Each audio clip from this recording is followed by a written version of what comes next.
Hello dear learners, welcome back to Abid Shiksha. Today's daily news capsule is brought to you by Abid Shiksha. So let us begin. आज के जो important articles है वो है first states and the challenges for the finance commission. So there is one news in the editorial section regarding your finance commission and इससे associated बहुत सारे challenges के बारे में बताया गया है. So we have to discuss about that. Finance commission in itself is a very important topic. You will see recurring questions from finance commission.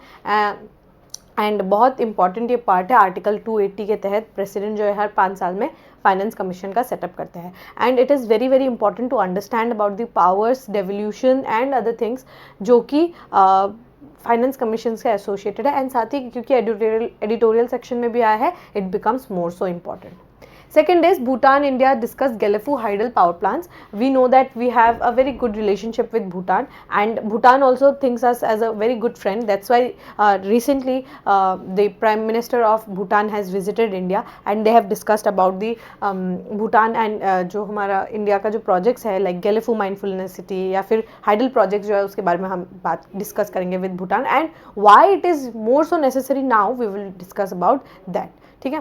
And last news is Lakshminath Bezbaroa award conferred to Kuladhar Saikia. Kuladhar Saikia ji को जो है Laxminath Bezbaroa award जो है ये दिया गया है. So for states perspective this becomes important.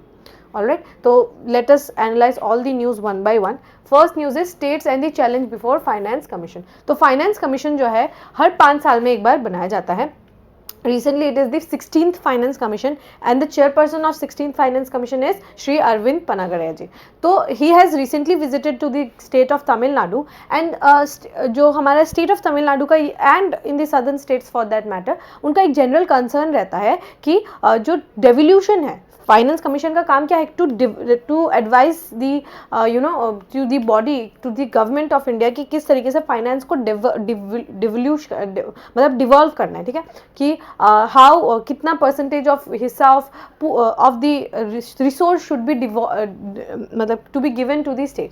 सो यहाँ पर एक आपको जनरल एक स्क्यूनेस देखने को मिलेगा between the states, between the southern and northern states. Some states get more of the benefits, more of the resources, even though their contribution is way less, but some states get very less of the resources, but the contribution to the GDP is very very more, but मतलब much more than those of the other states. So there has been a general skewness also, and एक बहुत uncomfortable सा भी feel है the southern states का, और वो थोड़े दुखी भी है अबाउट दैट कि उनको because they put in more efforts. उनका जीडीपी बहुत बेटर है, उनका पॉपुलेशन इज़ वेरी लेस, उनका sex ratio is far better than the other states, but फिर भी उनको जो रिसोर्सेज दिए जाते हैं इट इज़ बहुत बहुत लेस. ठीक है, तो यहाँ पर न्यूज़ क्या है कि अभी जो है Shri Arvind Panagariya ji and his team of experts वो जो है गए हैं तमिलनाडु में, एंड यहाँ पर उन्होंने बोला है कि जो भी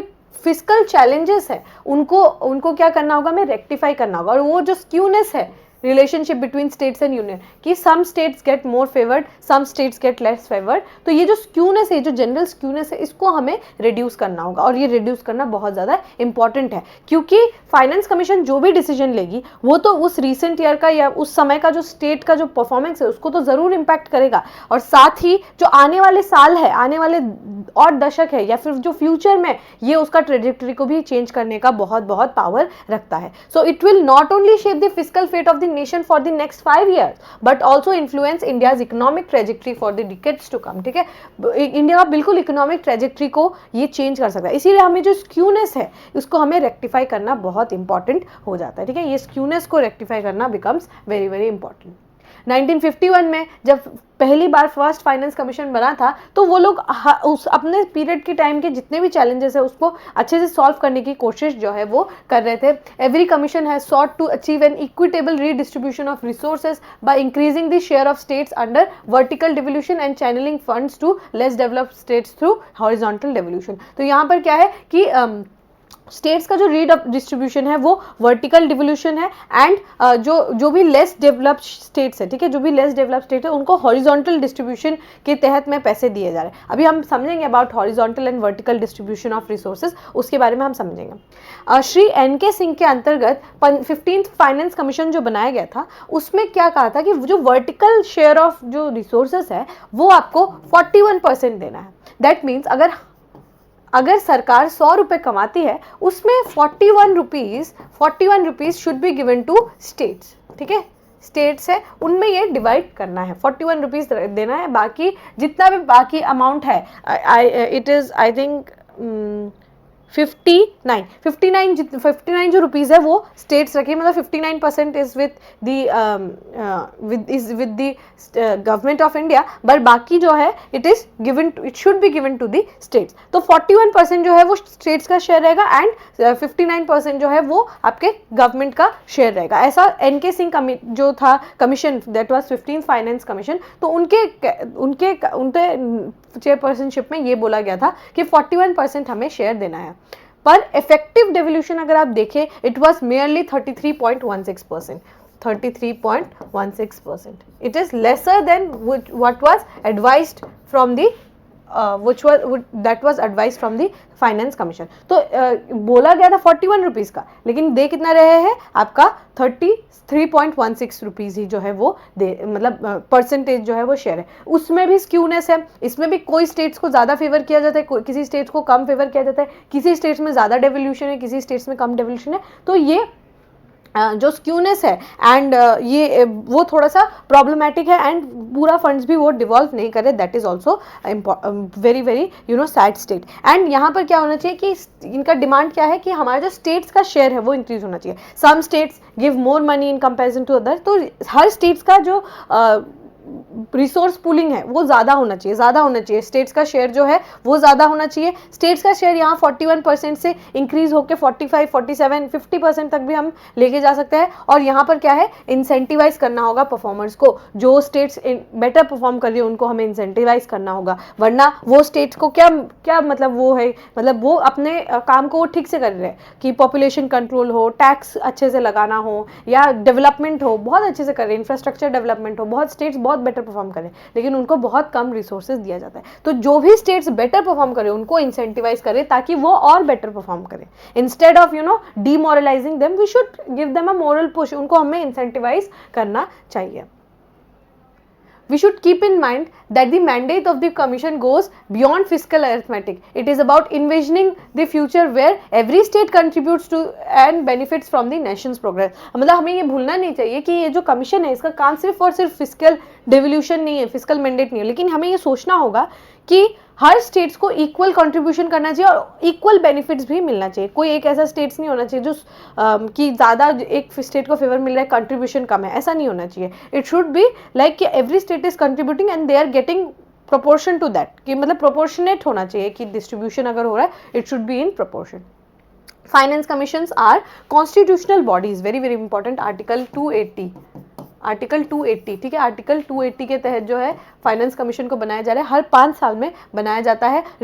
और वो क्या करते हैं, उनका काम क्या है, रिकमेंडेशन है। रिकमेंडेशन क्या का रिकमेंडेशन है, फाइनेंशियल जो रिसोर्सेज है उसका जो डिवोल्यूशन है बिटवीन यूनियन एंड स्टेट्स, क्योंकि यूनियन जो है वो सरकार पैसे कमाती है फ्रॉम टैक्सेशन, उनका काम है कि डिस्ट्रीब्यूट करना है टू दी स्टेट्स, तो वो फाइनेंशियल रिसोर्सेज को जो है डिस्ट्रीब्यूट करना, इट कम्स अंडर वो कितना डिस्ट्रीब्यूट करना है, क्या रिकमेंडेशन है, वो फाइनेंस कमीशन देती है। रिकमेंडेशन जो है वो 3 जो इंपॉर्टेंट मेन एस्पेक्ट्स है उनका काम करते हैं। पहला है वर्टिकल डेवल्यूशन, ठीक है, वर्टिकल डेवल्यूशन मतलब क्या है कि पहले तो जो सेंटर का जो पूल है, जो सेंटर का जो टैक्सेस है उसको डिवाइड करना होगा, ठीक है, उसका जो डिविजन है वो करना होगा। फर्स्ट इज दैट हॉरिजॉन्टल मतलब the share of states in the divisible pool of central taxes, जो सेंट्रल टैक्सेस में जो है हर स्टेट को जो है शेयर मिलना चाहिए, पैसा मतलब जो सेंट्रल जो टैक्सेस है उससे शेयर मिलना चाहिए। हॉरिजॉन्टल डिस्ट्रीब्यूशन क्या है कि जैसे एक स्टेट A, B, C है, 3-4 स्टेट्स है, तो ये स्टेट्स को लेट्स से इनका नीड्स है कि उनको 100 जो 41 रुपीज़ है उनमें से मे बी इसको 5 रुपीज़ चाहिए ये स्टेट को, और इस स्टेट को मे बी 3 रुपीज़ चाहिए, ये स्टेट को मे बी 2 रुपीज़ से भी हो जाएगा। तो ये हॉरिजॉन्टल डेवोल्यूशन है कि किसको कितना फिजिकल नीड है, किसका कितना कैपेसिटी है और किसका कितना परफॉर्मेंस है। ऐसा नहीं है कि ये मतलब अगर लेट्स से एक छोटा सा स्टेट है लेकिन ये बहुत बेटर परफॉर्म कर रहा है, बहुत अच्छा परफॉर्म कर रहा है और इनका नीड्स भी ज़्यादा है, तो मे बी इस 5 को हम इंक्रीज करके 7 भी कर सकते हैं, 5.5 भी कर सकते हैं। तो वो परसेंटेज जो है वो कैसे बिठाते हैं कि वो स्टेट का फिजिकल नीड कितना है, उस स्टेट का कैपेसिटी कितना है एंड उस स्टेट का परफॉर्मेंस कितना है, उस हिसाब से ये जो डिस्ट्रीब्यूशन है वो किया जाता है। ठीक है। और फिर third is grants in aid. Grants in aid जो है ये ग्रांट्स इन एड जो है जैसे लोकल बॉडीज़ को, अर्बन लोकल बॉडीज़ को और उसके बाद पंचायती राज इंस्टीट्यूशंस को जो है ग्रांट्स इन एड कितना हमें ग्रांट देना है वो भी ये जो है कमीशन देती है, रिकमेंड करती है। लेकिन ये जो रिकमेंडेशन है ये एडवाइजरी इन नेचर है एंड नॉट बाइंडिंग। ये कोई एब्सोल्यूट बाइंडिंग रिकमेंडेशन नहीं है कि मतलब वो करना ही पड़ेगा, लेकिन ये एडवाइजरी रिकमेंडेशन। पर इतना एक्सपर्ट कमिटी से ये बनता है, इतना एक्सपर्ट कमेटी से ये मतलब because that expert committee takes its time to understand the situation, understand the sectors, various बहुत सारे जो है sectors को वो study करके they make one plan, right? तो इसीलिए ज़्यादातर ये यूनियन गवर्नमेंट इस जो रिकमेंडेशन है उसको एक्सेप्ट कर लेती है विथ माइनर मॉडिफिकेशन और डिविएशन। अगर छोटा मोटा कोई माइनर मॉडिफिकेशन करना है जनरली एक्सेप्ट कर लेते हैं फाइनेंस कमीशन का जो भी रिकमेंडेशन होता है उसको। ठीक है। The union government notifies the acceptance of recommendation through presidential orders which also specify the period for which they are valid. Usually 5 साल के लिए वैलिड रहता है। ठीक है। तो वो रिकमेंडेशन को वो 5 साल के लिए वो वैलिड जो रिकमेंडेशन है उसको वो एक्सेप्ट कर देती है। कैसे? प्रेसिडेंशियल ऑर्डर्स के थ्रू। ठीक है। The union government also tables an explanatory memorandum in parliament stating the action taken on recommendation and reasons for any deviation। तो ये पार्लियामेंट में ये उनको बताना होता है कि मतलब उनको एक काइंड ऑफ एक एक्सप्लेनेटरी मेमोरेंडम देना होता है कि उन्होंने जो भी रिकमेंडेशन है किसको किसको एक्सेप्ट किया एंड अगर किसी को मॉडिफाई करके एक्सेप्ट किया तो वो क्यों मॉडिफिकेशन लाया। ठीक है। The implementation and monitoring of recommendations are done by various ministry and department at the union and state level depending on the subject matter and conditions attach to the transfer. तो ये जो generally ये एक क्या रहता है कि मतलब अकाउंटेबिलिटी बनाए रखने के लिए जिसका जो डिपार्टमेंट, लेट्स से जल शक्ति अपना अलग डिपार्टमेंट है, उनके उसमें फाइनेंस कमीशन ने कितना रिकमेंड किया है। ठीक है। रूरल डेवलपमेंट मिनिस्ट्री अपना खुद का चेक कर रहे हैं, जल शक्ति अपना खुद का, स्किल डेवलपमेंट अपना खुद का जो है, वेरियस मिनिस्ट्री अपना अकाउंटेबिलिटी मेंटेन करके रखती है। द फाइनेंस कमीशन जो है कौन कौन इसके मेंबर्स है? चेयरपर्सन रहते हैं एंड 4 अदर मेंबर्स जो है, ये मतलब 5 मेंबर बॉडी होता है एंड इसमें चेयरपर्सन एंड 4 अदर मेंबर्स जो है इसके पार्ट रहते हैं। कितने दिन? वो 5 साल के लिए जो है ये बनता है। ये जो पूरा फाइनेंस कमीशन है 5 साल के लिए बनता है एंड ये कितना ये जो है the people are eligible for reappointment. इनको फिर से रीअपॉइंट जो है वो किया जा सकता है। They are eligible for reappointment. The constitution empowers parliament to set up qualification for commission members and outline selection process. तो पावर्स जो है वो पार्लियामेंट के पास रहता है कि वो कोई भी क्राइटेरिया सेट कर सकते हैं। ठीक है। तो ये आपकी कुछ इंपॉर्टेंट बातें थी अबाउट फाइनेंस कमीशन जो आपको पता होना होगा। Article 280 it is very very important 280। ठीक है। और जनरली जो फाइनेंस कमीशन का रिकमेंडेशन है वो डायरेक्टली भी कभी कभी पूछा जाता है in the examination. So make sure that you read, you study, you understand and then you go for the examination. तो डायरेक्ट क्वेश्चन भी आपको देखने को मिल सकता है। तो होपफुली आपको ये टॉपिक जो है समझ में आ गया होगा। We can move on to the next topic. The next topic is Bhutan India discuss Gelephu hydel power plants. तो आप देख पाएंगे कि भूटान के जो किंग हैं वो जो है ये उनका विजिट था and he has come to India एंड यहाँ पर क्या है, both the countries are discussing on Gelephu mindfulness city and other hydel power projects जो हमें देखने को मिलेगा। India and Bhutan on Thursday discussed bilateral projects in the field of electricity because we purchase electricity from them also and we give them electricity। तो electricity के related और urban planning के related जो है जो वहाँ के king है जिग्मे खेसर नामग्याल वांगचुक जो है एंड क्वीन जेटसुन पेमा, ये king and queen of Bhutan जो है वो इंडिया में विजिट किया and they have discussed about various things. Bilateral meetings में बहुत सारे बायलैटरल जो हमारे प्रोजेक्ट्स है उसके लिए they had a meeting and यहाँ पर क्या है कि और यहाँ पर क्या है उन्होंने रीइटरेट किया है जो कंटिन्यूड कोलैबोरेशन है on multiple fronts including Gelefu Mindfulness City and Hydro Power. तो Gelefu Mindfulness City, Hydro Power से associated बहुत सारे यहाँ पर discussions हुए हैं. A joint statement issued after meeting Mr. Modi reassured His Majesty of India's continued support for the Gelefu Mindfulness City project, which will bring prosperity and well-being in Bhutan and also border areas and further strengthening economy and investment linkages between two countries. तो यहाँ पर क्या है, उन्होंने कहा है कि India has also give them the reassurance कि हम जो है continuously we are working on the Gelefu Mindfulness City and both the countries will have their own fair share जो of benefits जो दोनों देशों को मिलेगा. सो हम we have we are trying to build a better relationship in the region, especially with Bhutan, because Bhutan is our very long term friend and we have a very great relationship with Bhutan. I think there is no other country other than of Bhutan जिसके साथ हमारा इतना better relationship है in our neighborhood only. ठीक है. The two sides on Thursday will discuss Hydel projects जो कि 1020 megawatt का एक हाइडल पावर प्रोजेक्ट है, पुनात सांगचू 2 hydro power project, and it was nearing completion. ये जो इसका जो भी कुछ भी पेपर वर्क होगा वो सब भी कंप्लीशन के आसपास है. ये याद रखिएगा पुनात सांगचू क्या है, कहाँ है ये हाइड्रो पावर प्रोजेक्ट, ये नाम याद रखना है. पुनात सांगचू जो है इट इज़ इन भूटान. ठीक है. Both sides have also discuss cross border connectivity projects including rail line and digital network. From Gelephu to Kokrajhar हमने ट्रेन लाइन जो है वो हमने सेटअप किया है. तो ये हमारे लिए इम्पॉर्टेंट है. हम यहाँ से पहले तो हम बांग्लादेश भी जाने वाले थे कि इंडिया से Bhutan to India, India to Bangladesh, Bangladesh to Thailand, ऐसे करके हम पूरा एक सर्कल कंप्लीट करने वाले थे. पर अभी the relationship with Bangladesh is not so good, but फिर भी we are trying to make the relationship with Bangladesh better also, and Bhutan के साथ तो हमारे है ही है. ठीक है. India's commitment for Gelephu project while hosting the Bhutanese king is significant as it comes against the backdrop of diplomatic setbacks that South Bloc has faced in the neighborhood, especially in Dhaka, where India's ties with the interim government of Bangladesh has failed to stabilize since the fall of Sheikh Hasina government. तो हमारा जो हमारा south Asia का block है उसमें ये अगर हम इस तरीके का कोई डील कर पा रहे हैं एंड विजिट्स भी हो रहे, फ्रिक्वेंट विजिट्स भी अगर हमारे किसी ब्लॉक के मेंबर के साथ हो रहा है, दैट शोज कि हमारा रिलेशनशिप बेटर है.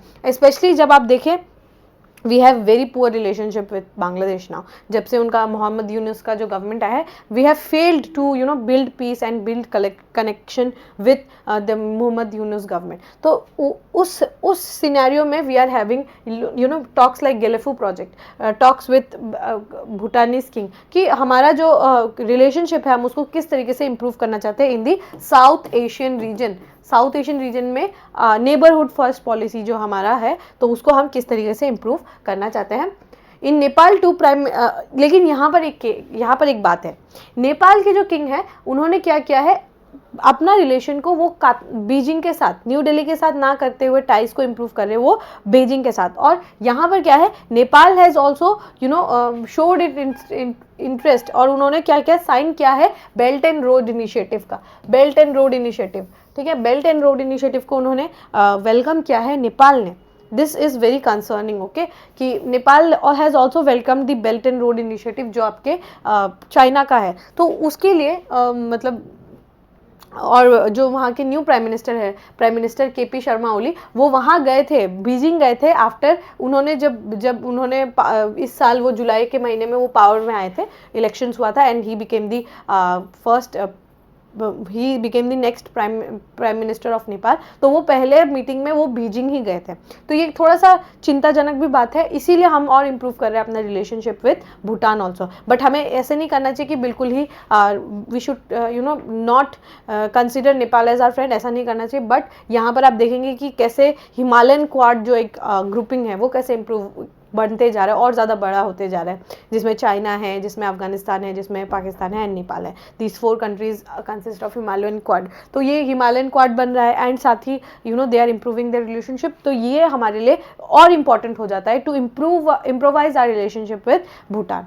नेचर ऑफ प्रोजेक्ट क्या है, गेलेफू माइंडफुलनेस सिटी एक कार्बन न्यूट्रल सिटी होगा भूटान का, और काफ़ी बड़ा सिटी होगा and it will be a planned city जहाँ पे sustainable tourism, growth, development, economic viability की बात की जाएगी. एंड क्या होगा, but it will be very very sustainable city, carbon neutral city बनेगा ये. ठीक है.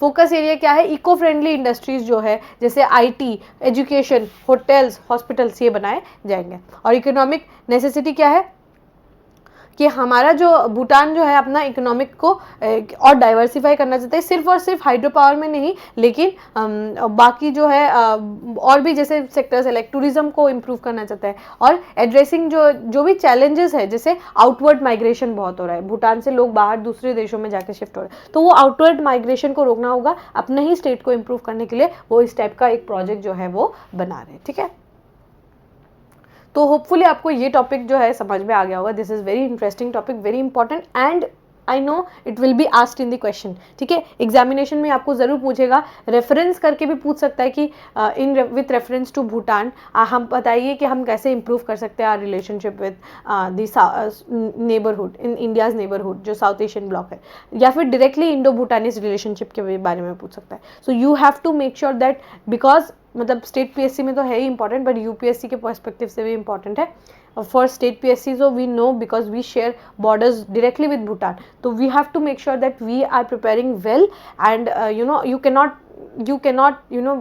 not make any notes in this topic, आपको बनाना ही होगा। एंड ये गैलेफू माइंडफुलनेसिटी के बारे में एंड इंडो भूटानीज रिलेशनशिप के बारे में हमने कई बार डिस्कस किया है, एंड रिकरिंग न्यूज़ है, इसीलिए आपको और ज़्यादा इंपॉर्टेंट हो जाता है। आपको ये टॉपिक पे आपका काम रहेगा कि आप नोट्स जो है इस पर बनाएं। ठीक है, चलिए, last news for the day is Lakshminath Bezbaruah award conferred to Kuladhar Saikia. तो कुलोधर सैकिया जी को जो है उनको लक्ष्मीनाथ बेजबरुआ अवार्ड जो है वो दिया गया है। Noted short story writer, president of Assam Ahom Sahitya Sabha and former DGT of State Kulodhar Khoikia was presented with Lakshminath Bezborua Award instituted by Sibsagar District Students Union. तो Kulodhar Khoikia जी जो है he is the he has been given the Lakshminath Bezborua Award, and उनको जो है he is the former DGP of the state, and वो क्या है, he was the former president of Ahom Sahitya Sabha also। ठीक है, तो उनको अवार्ड जो है वो दिया गया है Lakshminath Bezbaruah award for his contribution. ठीक है, for his contribution in short story writing. ठीक है, is a short story writer, और इनको अवार्ड दिया गया है by Sivasagar district student union. ठीक है, और तो आपको ये पूछा जा सकता है द लक्ष्मीनाथ बेजबरुआ अवार्ड जो है वो किनको दिया गया है। The award has been given to Kuladhar Saikia. ठीक है, इनको लक्ष्मीनाथ बेजबरुआ अवार्ड 2024 का से सम्मानित किया गया। हम लोग असम साहित्य सभा के बारे में देख लेते हैं। The oldest literary cultural organisation of Assam, Ahom Sahitya Sabha जो है कामरूप डिस्ट्रिक्ट में एस्टेब्लिश हुआ था। कौन से ईयर में? सन 1917 में। ठीक है, in the year 1917 it was establish. और ये क्यों बनाया गया था? ताकि हम प्रिजर्व कर सके, डेवलप कर सके एसएमएस कल्चर को, एसएमएस लैंग्वेज को एंड एसएमएस लिटरेचर को हम डेवलप कर पाए और बेटर बना पाए। इसीलिए ये जो साहित्य सभा है उसका फॉर्मेशन हुआ था। ठीक है, Padmanath Gohain Baruah acted as the first president of the Sabha. ठीक है, Shri Padmanath Gohain Baruah was the first president of Assam Sahitya Sabha and presided over the first session जो है शिवसागर एडिशन जो हुआ था, जो फर्स्ट सेशन हुआ था इन 1917, वहाँ पर ही प्रिसाइडेड एज द प्रेसिडेंट। ठीक है, he was the president of first meeting of Assam Sahitya Sabha, and शरद चंद्र गोस्वामी जी जो है वो फर्स्ट सेक्रेटरी बने थे टू द ऑर्गेनाइजेशन। तो first secretary was Shri Sarat Chandra Goswami and first president of Assam Sahitya Sabha was your Shri Padmanath Gohain Baruah. And उसके बाद जो है आपको मतलब ये ऑर्गेनाइजेशन जो है और इवोल्यूशन कैसे हुआ, दो बॉडीज थे, कौन कौन से वहाँ से, असमिया भाषा उन्नति साधिनी सभा।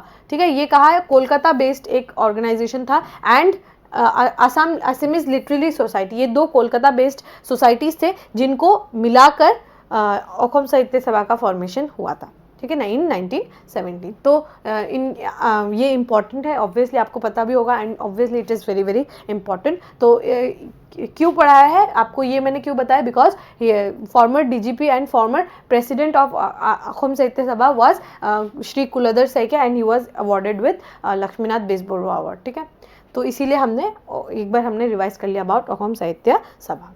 सो होपफुली आपको ये टॉपिक जो है ये समझ में आ गया होगा। With this, we have come to end of today's Daily News discussion. If you have liked this discussion, don't forget to give a like and write down in the comment section. We will meet in the next discussion. Till then, take care and thank you.